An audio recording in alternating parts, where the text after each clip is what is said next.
They want the president to go. In only his second speech since the protests started, President Mubarak said he would, though not until elections later this year. I did not intend to run for another term, he said. I've spent enough of my life in the service of the people. He said in his last months as president, he'd prepare for a smooth transfer of power. You can see by their reaction that for them, it was not enough. Civilians and soldiers were hand in hand as they channeled the crowds through identity checks at the entrance to Tahrir Square. More and more, it looks as if they're on the same side. The plan was to put 1 million people onto the streets. In Cairo, it was probably in the hundreds of thousands, but more than the numbers, what mattered was who they were. An old soldier with his uniform, supporters of the Muslim Brotherhood, and secular young men who wanted to turn it into a party. A lot here, though, didn't feel like dancing. He was one of the 300 estimated by the UN to have been killed in the protests. He's like my son. They killed him. Those gang of police, those gang of Hosni Mubarak, they kill our kids. They kill our boys.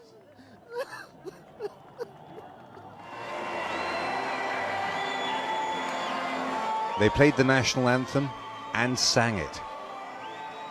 There were patriotic chants and vitriolic ones about the president. They called him a Zionist and a collaborator with the Americans. Their message was very clear: he has to go, but they weren't sure it was getting through.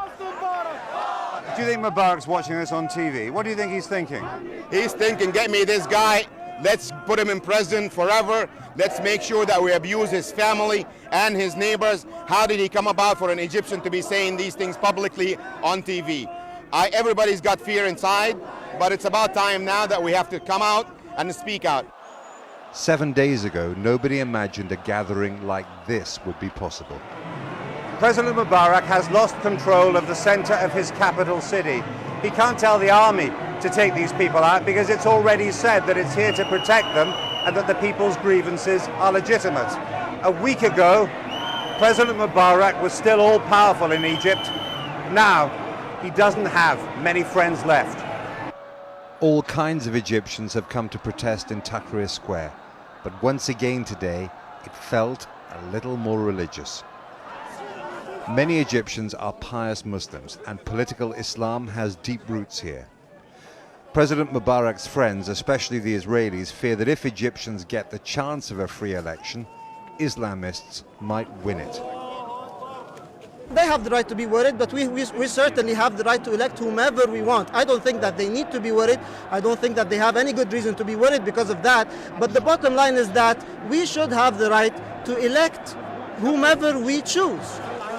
Plenty was still arriving in the square as people began to leave. Some worrying about the speed of change, predicted that the president would offer to go, just not immediately. He needs to announce, I am going to leave.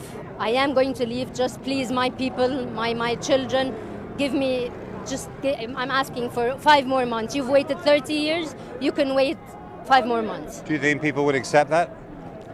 This is the problem. I do not think the majority of people will accept that. In the evening chill, there was still an optimistic glow, but they might be starting to realize that overthrowing an authoritarian Arab president is not that easy.